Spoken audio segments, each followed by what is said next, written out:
So, ngayon pong araw na 'to, magfo-focus po tayo sa verse 2. Again, when God speaks in prayer.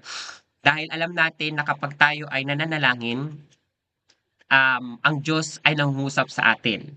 Nangungusap ang Diyos sa atin sa pamamagitan ng kanyang salita, ngunit siya din ay nangungusap sa atin sa pamamagitan ng ating pananalangin. Kaya ang tanong ko nga po nung nakaraan, ilang beses nating pinapractice na ang Diyos ay nakakapangusap sa ating panalangin?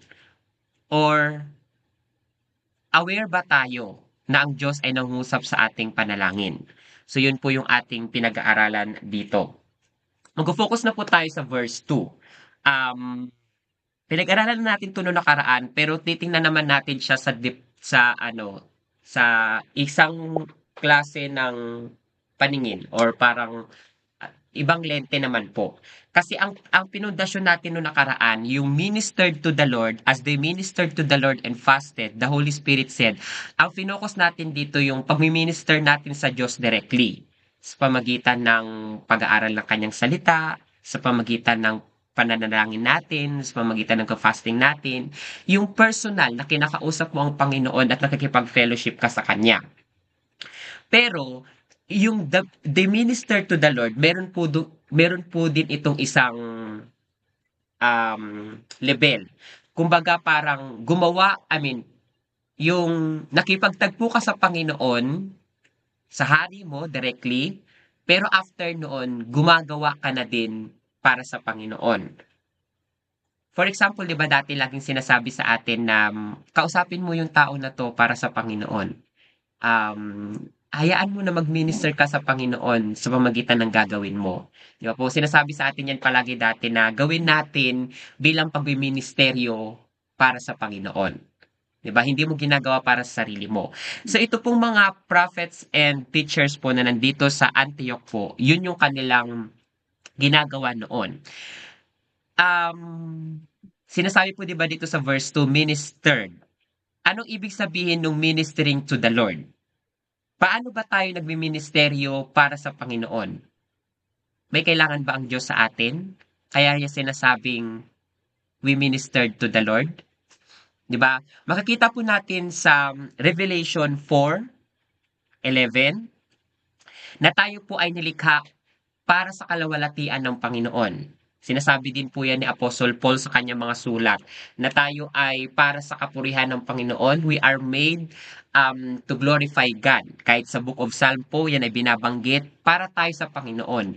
Kaya lahat ng mga gawa natin, ito ay nagmi-minister sa Panginoon. Tayo din ay create. Tayo ay nilikha na makipag-fellowship sa Diyos. Makikita po natin yan sa kahit pa lang sa simulang-simula sa Genesis 3 verse 8 po. Sinasabi doon na in the cool of the day, sa kahapunan po, naglakad ang Panginoon sa Garden ng Eden at doon po face to face na nakikita nila ang Diyos. Genesis 3:8. Yun po yung sinasabi doon. Kaya nga lang, dahil sa kasalanan po, ito yung parang nagharang sa atin para hindi na tayo makipag-communicate sa Diyos. Pero thanks God, dahil dumating ang Panginoong Hesus, ibinalik niya yung ating fellowship, yung ating communion sa harapan ng Diyos. Kaya ang Christianity, hindi siya religion, kundi siya ay relationship. Yung minister to the Lord po yung binabasag natin ngayon sa pag-aaral natin ngayong umagang ito. So, kapag binibigay po natin ang ating pag-ibig sa Diyos, kapag nagbibigay tayo ng papuri sa Kanya, kapag nagbibigay tayo ng ating pagsamba, ng ating paglilingkod sa Panginoon, yun po ay consider na tayo ay nagmi-minister sa Panginoon. Nagmi-ministeryo tayo sa Panginoon. Kasi nung nakaraan, natutunan natin yung importansya ng mag-communicate ka muna sa Panginoon, makipag-usap ka muna sa Panginoon sa panalangin at sa kanyang salita, tapos yung paggawa mo, yun ay bunga na lamang dahil meron kang maayos na relasyon sa Panginoon. Ibig sabihin, hindi na uuna dapat yung paglilingkod natin sa Panginoon kaysa yung ating intimacy sa Kanya. Laging nauuna yung intimacy natin sa Panginoon. Pero napaka-imposible naman Nasasabihin mong intimate ka sa Panginoon, pero ayaw mo namang gumawa para sa Panginoon. Naintindihan po ba natin yon? Hindi mo pwedeng sabihin na malapit ako sa Diyos, intimate ako sa Panginoon, pero yung simpleng paglilinis ng church ayaw mong gawin. Yung simpleng paglilingkod para sa kapatid ayaw mong gawin. Yung simpleng paghahayo or pagdi-disciple or pagba-Bible study ayaw mong gawin. Napaka-imposible na sabihin mong intimate ka sa Panginoon pero hindi ka gumagawa para sa Panginoon. Yun po yung ating pinag-aaralan ngayong umagang ito, ministered to the Lord. Anong kailangan ng Panginoon? Yung love natin sa Kanya. Kasi yun naman ang Kanyang utos, di ba? Love the Lord with all your heart, with all your mind, and with all your soul. At kahit yung mga ginagawa natin, iyon ay pagmamahal sa Panginoon. Example pa po, kung nabasa na natin ng Old Testament, ayan, si Nanay Dolly, Nanay Violi, nabasa niya ng Old Testament, yung iba sa atin, mga nakabasa na ng Old Testament, makikita po natin sa Numbers at saka sa Deuteronomy na yung mga Levitical priesthood po, nagmi-minister sila sa Panginoon. Di ba po? Sila yung lahi ni Levi na tinawag ng Panginoon para mag-minister sa Panginoon doon sa kanyang templo. Di ba po? Yung mga gawain na para sa paglilingkod sa Panginoon, yun ang pinagkatiwala ng Panginoon sa kanila. Yung parang paggawa para sa Panginoon, paglilingkod para sa templo. Kung alam po natin, kung nasusundan po natin yung Old Testament. Makikita din po natin yan sa Samuel, kung paano naglilingkod ay yung mga priest, yung mga pari noon, sa Chronicles, sa Hebrews, marami pong sinasabi dyan na paglilingkod sa Panginoon. Pagdating sa New Testament, natatandaan po natin yung mother-in-law ni Jesus. Mother-in-law ni Peter. Di ba po, may lagnat siya sa chapter, I believe chapter 8 yun, yung pinagaling ng Panginoon. Sa chapter 8 po, full pack yun ng healing. Makikita din po yan sa Mark 1 at sa Lucas 4:39 kung paano pong naglingkod yung mother-in-law ni Peter nung siya ay napagaling na. Di ba po? No after niya mapagaling doon sa lagnat niya, sinasabi doon, nagminister siya sa Panginoon sa pamagitan ng pagprepare ng pagkain ni Jesus. Meron din yung halimbawa yung nagbuhos ng pabango sa paanan ng Panginoon. Di ba po? Ministered to the Lord din yun kasi niready niya yung katawan ni Jesus para sa kanyang pagkamatay. Meron pang sinasabi makita po natin yan sa Gospel ni Luke 8 verse 3 kung saan po binabanggit yung mga ilang kababaihan na nagministered sa Panginoon sa pamagitan ng kanilang pagkakawang gawa, di ba po?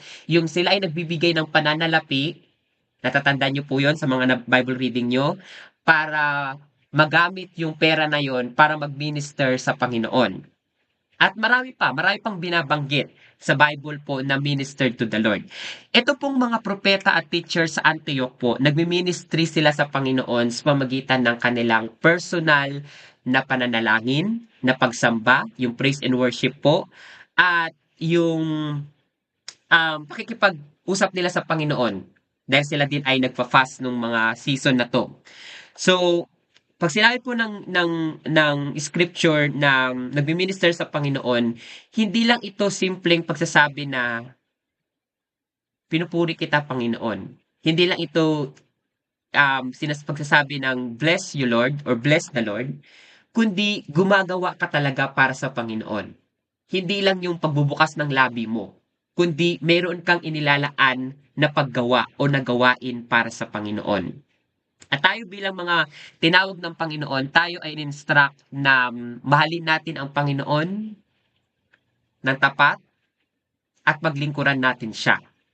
Katulad nung prayer meeting namin nung nakaraan dito sa South Korea, sabi nung isang kapatid namin na Pilipina na maglilingkod sa Panginoon hanggang sa kahuli-hulihang hininga ng kanyang buhay. Yun yung parang nakapagpaalala sa akin na yun or doon tayo tinatawag ng Panginoon. Maglilingkod tayo sa Panginoon hanggang sa kahuli-hulihan ng ating buhay o ng ating hininga. Pinapakita din po natin sa atin dito sa paanong paraan the Holy Spirit said Sa paanong paraan nakapagsalita ang Holy Spirit? Maaari pong sa mga propeta at sa mga teacher kasi ang Panginoon siya ay nagsasalita sa kanyang mga lingkod. Hindi ito yung parang audible voice na parang nagsalita ang Panginoon sa na parang doon sa Old Testament or doon sa Mount Transfiguration kay Jesus na parang yung rinig na rinig mo yung boses niyang malakas, yung parang audible na narinig mo. Kundi I believe na habang nananalangin itong mga propeta at teacher doon sa verse 1, napakinggan nila ang Panginoon mula sa kanilang kaloob-looban. Kumbaga yung Holy Spirit nakapagsalita. Yun, hindi natin alam kung paano siya nakapagsalita, basta alam natin na siya ay nagsalita. Yun naman yung mahalaga doon. So, dito po natin makikita na ginamit sila ng Panginoon kasi mayroong instruction po. Ang instruction malinaw, "Now separate to me Barnabas and Saul for the work which I have called them." Kung nakikita niyo po yung screen ko. So, separate. Kumbaga, meron po talagang ipinagagawa o pinag-uutos ang Diyos sa pamagitan ni Barnabas at ni Saul. Kasi dito po magsisimula na yung missionary journey ng dalawang ito. Meron pong tatlong missionary journey si Paul. Sa pangalawa po, naghiwalay sila ni Barnabas dahil kay John Mark. Nabanggit na natin noong nakaraan yan. Kasi may mga persecution doon sa mga pinuntahan nilang mga lugar sa Derby at doon sa part na pinuntahan nila. Ito pong last, for the work to which I have called them. Ine-emphasize po dito na I have called them, meaning to say, kumbaga parang sinasabi na ako ang Diyos na nagmamay-ari sa mga lingkod ko. Ako ang Diyos na nagmamay-ari sa mga tinawag ko. Kaya dito po natin makikita na kahit yung mga lingkod na tinatawag ng Panginoon na nagmiministeryo para sa Panginoon, sa Diyos natin yung ginagawa kasi pagmamay-ari tayo ng Panginoon. Pero hindi ibig sabihin nun nakokontrolin ka niya dahil sa pagmamay-ari ka niya. Kusang gawa pa rin, kusang paggawa pa rin para sa Panginoon. Makita din po natin dito yung prophetic, kung paanong gumalaw yung prophetic na gift. Kasi po again, sa church po, mayroong apostles, prophets, teachers, evangelists, and pastor. Hindi lahat tinawag sa pastoral ministry. Yan po ay sinasabi na natin.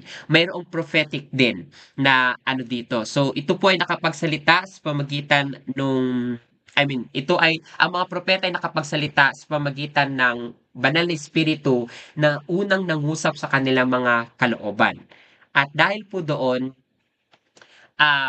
kahit nung una pa lang na tinatawag si Apostle Saul o si Paul po sa Acts chapter 9, sinabi na ng Panginoon, tinawag ko siya, sinabi niya kay Ananias, at marami siyang gagawin para sa akin, pero meron ding mga kapigatian doon sa pagkatawag sa kanya. Marami siyang titiisin para sa akin. Di ba po? Doon pa lang, makikita natin na mayroon na talagang pagkatawag kay Pablo. So yun po yung ating pinag-aaralan sa araw na ito as they ministered to the Lord. Marami po tayong makikita dito na marami tayong pwedeng maibigay. Paano ba mag-ministry sa Panginoon? Paano ba gumawa para sa Panginoon? Marami. Katulad ng mga binabanggit natin. Kung ikaw ay tinatawag na magpahayag ng mabuting balita, magpahayag ka. Kung ikaw ay tinatawag na mag-disciple ng mga bagong manampalataya o matagal ng manampalataya, di gawin mo yun kasi yun ang gift na ibinigay sa'yo ng Panginoon. Kung ikaw ay tinawag ng Panginoon sa service, yung parang tagalinis ng church, ayos ng simbahan para ito'y mapaganda, mapaayos pa. Kung ikaw ay yung mga alam niyo po yung mga simpleng hindi naman pala simple. Lahat ng mga ginagawa natin para sa Panginoon, yun ay kapuri-puri sa Panginoon. At yun po yung binabanggit ng Biblia na ministered to the Lord. Ministered to the Lord. Ministered to the Lord. At yung mga taong gumagawa noon, tinatawag na mga ministered. minister. Di ba po dati si Ate Arlene, kahit yung mga kabataan nun, tinatawag niya na mga minister. Meron siyang group ng mga minister, meron siyang group ng discipleship 2, discipleship 1, pero dun po pinapakita na, kasi dati kahit hindi namin naunawaan noon, pinapahawak kami ng court ministry, pinapahawak kami ng evangelistic ministry, pinapahawak kami ng house church. Di ba kahit yung mga hindi natin nauunawaan noon na paglilingkod sa Panginoon, talagang in-involve niya na tayo sa paggawa para sa Panginoon.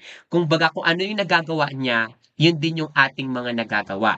Pero, tandaan natin, bago tayo gumawa para sa Panginoon, palagi siyang naglalagay sa atin ng mga pag-aaral. Kumbaga palagi niya tayong pinap palagi niya tayong nilalagyan ng salita muna ng Panginoon bago tayo gumawa. Kasi sinisigurado ng ating paggawa para sa Panginoon, hindi para sa sarili natin. At yun ang bunga ng ating mga pag-aaral. Napaka-imposible na marami kang alam sa Biblia at marami kang natutunan sa Diyos na sinasabi mo, pero tamad na tamad kang magpagamit sa Panginoon. Napaka-imposible po nun. Kasi ang ating gawa para sa Panginoon, yun ay bunga ng malapit na relasyon natin sa Panginoon. Magtatapos po tayo sa verse 3 and verse 4. Sabi po dito, then, kumbaga natapos na yung kanilang pagmi-ministry sa Panginoon, pagkatapos na yung ginagawa nilang prayer and fasting po.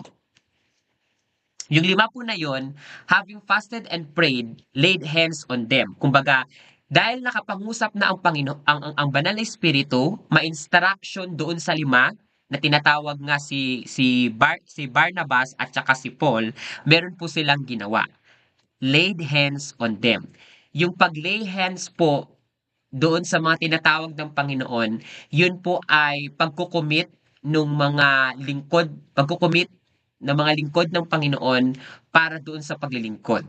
Kumbaga, 'di ba para po 'di ba sa ordination ng mga pastor, ino-ordain muna at before nung nawala si Ate Arlene noon, inordain ni Pastor Ezekiel, kapatid ni Ate Arlene, si Ate Agnes at saka si Kuya Bong para inilayhan sila at sila ay kinumit para sa pangunguna na officially ng buong ministry. At ganun din si Ate Agnes kay Kuya Son sa mga pastors na nandyan sa TLTM. Kumbaga, yung pag-lay hands po ng hands, ito po ay pagbibigay ng blessing para doon sa mga tinawag ng Panginoon. At pagkatapos nilang malay hands, they sent them away.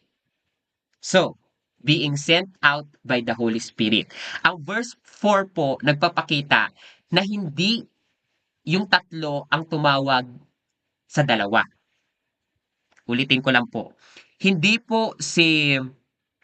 si Lucius, hindi si Simon, at hindi si Manaen ang tumawag kay Saul at saka kay Barnabas, kundi ang banal na Espiritu Santo.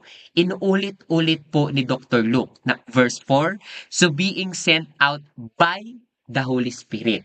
Dito po natin makikita na ang Holy Spirit talaga ang nag-initiate dito sa kanyang mga lingkod o tinawag ng Panginoon para sila ay isend, isugo doon sa kanilang doon sa pinag-uutos ng Banal Espiritu. Kasi kung mababalikan natin ang verse 8 ng Acts chapter 1, ito po yung susing talata dito sa pag-aaral sa Book of Acts, sinasabi po doon na after nilang ma-receive ang Holy Spirit, sila ay magiging witness sa Jerusalem, sa Judea, sa Samaria, at to the ends of the earth. Meaning to say po, doon pa lang sa unang-una, ang Banal Espiritu ang nangusap, nag-initiate sa mga lingkod ng Panginoon para sila ay maibahagi ang mabuting balita hindi lang sa Jerusalem. Dahil sa nag-rise up yung persecution sa Jerusalem, napilitan silang pumunta sa mga iba't ibang lugar. Sa Samaria, sa Judea, at sa iba't ibang dako ng lugar. Pero dito po natin makikita na sa verse 13, nagpapatuloy po yung mandato. Kasi ang mandato, hindi sila manatili doon sa Jerusalem at hindi lang sa Samaria at sa Judea. Kundi ang mabuting balita, maipalaganap saan mang dako ng mundo. At thanks God kasi nakarating sa atin ang mabuting balita sa Pilipinas at sa lahat ng may ibang dako ng mundo dahil mayroong naisend na mga apostles. So ang verse 4 po nagpapakita, ang pinuntahan po nila is sa Seleucia po. Yun po ay karatig na malapit sa karagatan ng Syria, malapit doon sa Antioch po na pinapangunahan nila. Sa pag-aaral, meron daw mga 15 miles. Kung alam niyo po yung mga kilometro or mga miles, um, 15 miles po mula doon sa Antioch. So, ang Antioch po nagsilbi na parang ito yung kanilang pinagsimulan ng kanilang pagmi-ministry bago sila naisugo sa um, dito sa pagpunta nila sa Seleucia. Si Barnabas po at si So, na-mention po yan na nag-ministry sila sa Seleucia. Makikita nyo din po yan na sa buong pag-aaral ng Book of Acts at binabanggit din po yan sa dahil doon nakarating ang mabuting balita at pumunta si Paul sa Roma. Yan. So, and the rest is history po. Kasi kumbaga, ang mabuting balita na ipalaganap, kasi pinapakita talaga dito na ang banal na Espiritu Santo ang nagsugo sa kanila. So, kung makikita niyo po yung picture ko, ayan. Yung tatlo, nilehan si Paul at saka si Barnabas. Kasi ang sabi ng Holy Spirit, now separate to me Barnabas and so for the work to which I have called them. Dito po natin makikita sa pinag-aaralan natin ang banal na Espiritu Santo o ang Diyos nakapagsalita sa pamagitan ng panalangin. May instruction. Kasi nasanay tayo palagi na puro tayo ang nagsasalita sa ating panalangin. Pero kailan o ilang beses nating pinapractice na ang Diyos nakakapag-usap, nakakapagsalita sa ating mga panalangin. Pagpalain po tayo ng Panginoon at dalangin ko po na na ang Panginoon ay nakapangusap sa ating kalooban sa pamagitan ng pag-aaral natin dito sa Aklat ng Gawa.